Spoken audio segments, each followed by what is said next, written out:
بسم اللہ الرحمن الرحیم. Dear students, Assalamu alaikum and welcome back to our Genetics 2 class with the discussion of DNA repair. In the last video, we discussed damage reversal of the dimerization.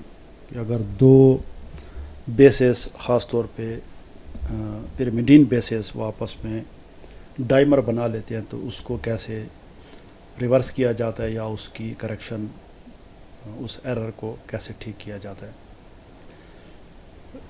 Damage reversal میں جو دوسرا یہ تھا mechanism وہ الکائلیشن کو repair کرنا. الکائلیشن ہم mutation میں پڑھ چکے ہیں تو آپ ان ویڈیوز کی طرف دوبارہ رجوع کریں, ان کو دیکھیں کہ الکائلیشن کیا ہوتی ہے, الکائل گروپس اس میں. تو انزائمز جو کہ ڈائریکٹلی ڈی این اے کے اس ڈیمیج کو ریپیئر کرتے ہیں ان میں جو مشہور انزائمز ہیں میتھائل گوانین ڈی این اے میتھائل ٹرانسفریز. تو اس کا جو سبسٹریٹ ہے اور جو گروپ یہ ٹرانسفر کرتے ہیں وہ سارے اس کے نام میں آ گئے. O6 پورا اس کا نام جو ہے O6 میتھائل گوانین ڈی این اے میتھائل ٹرانسفریز.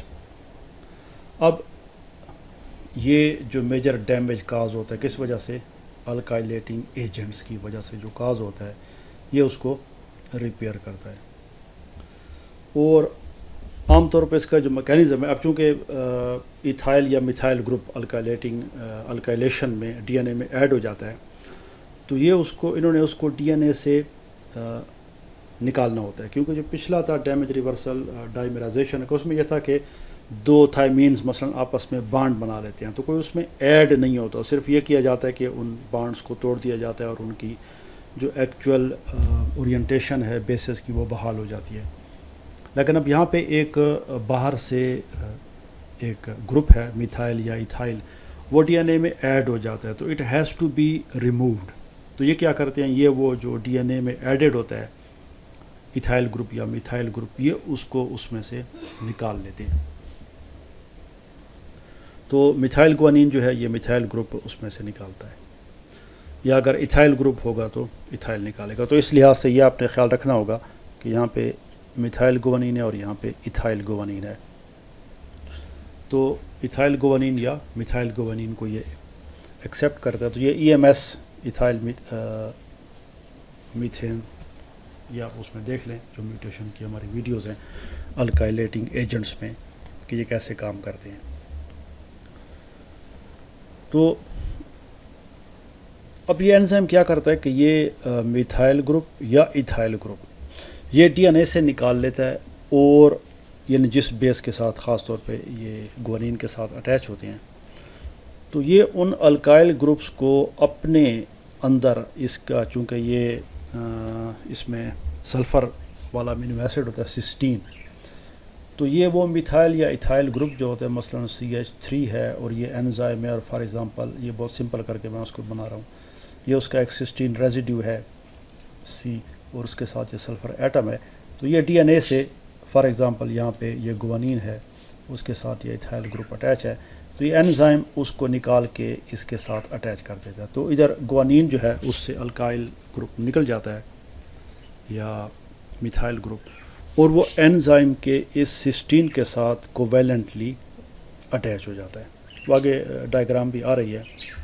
تو اب اس سے یہ ہوتا ہے کہ جو انزائم پہ جو نیگیٹو ایفیکٹ اس کا ہوتا ہے کہ انزائم از ماڈیفائڈ, اور چونکہ یہ میتھائل گروپ یا ایتھائل گروپ کوویلنٹ بانڈنگ بناتا ہے تو انزائم کا جو سٹرکچر ہوتا ہے ایکٹیو سائٹ کا وہ ماڈیفائی ہو جاتا ہے. تو ماڈیفائی ہونے سے ظاہر ہے کہ جب ایکٹیو سائٹ ماڈیفائی ہو جائے تو اس میں ایک ایشو یہ پیدا ہو سکتا ہے کہ ان ایکٹیویشن کا. تو اس انزائم میں یہ پرابلم ہے کہ جب یہ میتھائل یا ایتھائل گروپ ایکسیپٹ کرتا ہے ڈی این اے سے تو itself gets inactivated, یہ خراب ہو جاتا ہے, ان ایکٹیویٹ ہو جاتا ہے اور مزید یہ ڈیمیج ریورسل نہیں کر سکتا. تو اس لیے اس انزائم کو کیا کہتے ہیں, this is known as suicide enzyme. Suicide اس لیے کہ اٹ ورکس اونلی ونس, اس نے جو ہی اس سے لے لیا میتھائل یا ایتھائل گروپ تو یہ کام چھوڑ دیتا ہے, یعنی ختم ہو جاتا ہے. Because once it completes the transfer تو یہ ان ایکٹیویٹڈ ہو جاتا ہے اور مزید ٹرانسفرز یہ نہیں کر سکتا. یعنی اب مزید اگر کوئی alkyl group D N A سے نکالنا ہے تو ایک فریش انزائم آئے گا اور اس سے نکالے گا, اور وہ بھی پھر میتھائل یا ایتھائل گروپ نکال کے it will also get inactivated. تو یہ مزید یعنی یہ it is not used again and again, جیسے کہ انزائمز میں یہ پراپرٹی ہے کہ انزائم جو ہے وہ بار بار استعمال ہوتے ہیں اور وہ تھوڑی اماؤنٹس میں زیادہ کام کرتے ہیں, لیکن یہ انزائم کے جس گروپ سے تعلق رکھتا ہے اس کو سویسائڈ انزائم کہا جاتا ہے کہ یہ اٹ ایکٹس یا ورکس اونلی ونس. تو یہ ہے وہ فگر ڈیٹیل ڈائیگرام آپ کے سامنے ہے. یہ ہے وہ الکائلیشن ہو چکی ہے, یہ ہمارے پاس بیس ہے اور اس بیس کے ساتھ آپ دیکھ رہے ہیں یہ پورا نیوکلیوٹائڈ آپ کے سامنے, صرف وہ آپ کو سمجھانے کے لیے کہ کیا مسئلہ یہاں پہ ہوا ہے. تو یہ یہاں پہ دس از الکائلیشن, یہ گوانین ہے, یہ شوگر ہے اور یہ فاسفیٹ ہے. It is a full nucleotide, اس کو ہم نے علیحدہ کر کے دکھایا ہے. اب ظاہر ہے کہ یہ چیز ہوتی ڈی این اے کے اندر ہی ہے, تو یہ یہاں پہ آپ کو نظر آ رہا ہے. جیسے آپ دیکھ رہے ہیں وہی پرابلم پیدا ہو رہی ہے کہ ڈی این اے میں ایک بلج آ گیا ہے اور یہ اس گوانین کے ساتھ یہ CH3 اٹیچ ہے.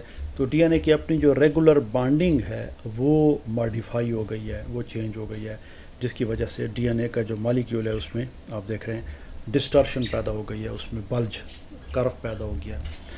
یہ وہ انزائم ہے O6 میتھائل گوانین میتھائل ٹرانسفریز. تو یہ آتا ہے اور یہ گوانین سے یہ جو میتھائل گروپ ہے اس کو ایکسیپٹ کر لیتے ہیں. آپ دیکھ رہے ہیں اس کے ساتھ وہ اٹیچ ہو گیا, لیکن اٹیچمنٹ جو اس پہ نیگیٹو ایفیکٹ ڈالتی ہے وہ یہ ہے کہ it gets in activated. Methyl group on the guanine is transfer to the sulphur atom cysteine. D N A تو ریسٹور ہو جاتا ہے لیکن انزائم کو ویلنٹلی ماڈیفائی ہو جاتا ہے اور مزید ٹرانسفرز کا متحمل نہیں ہو سکتا, تو یہ بیکار ہو جاتا ہے, مزید کام نہیں کر سکتا. تو یہ پچھلی ویڈیو اور اس ویڈیو میں ہم نے جو ڈی این اے کی ڈیمیج ریورسل کے جو میکینزمز تھے دو وہ ہم نے دیکھ لیے. اس ویڈیو میں ہم نے الکائلیشن کا جو ریپیئر ہے وہ کیسے ریپیئر کی جاتی ہے وہ دیکھ لیا. انشاءاللہ نیکسٹ ویڈیو میں ہم ایکسیجن ریپیئر اور دوسرے جو ریپیئر کے میکینزمز ہیں وہ انشاءاللہ بعد کی ویڈیوز میں دیکھیں گے. Thanks for watching and see you in the next video.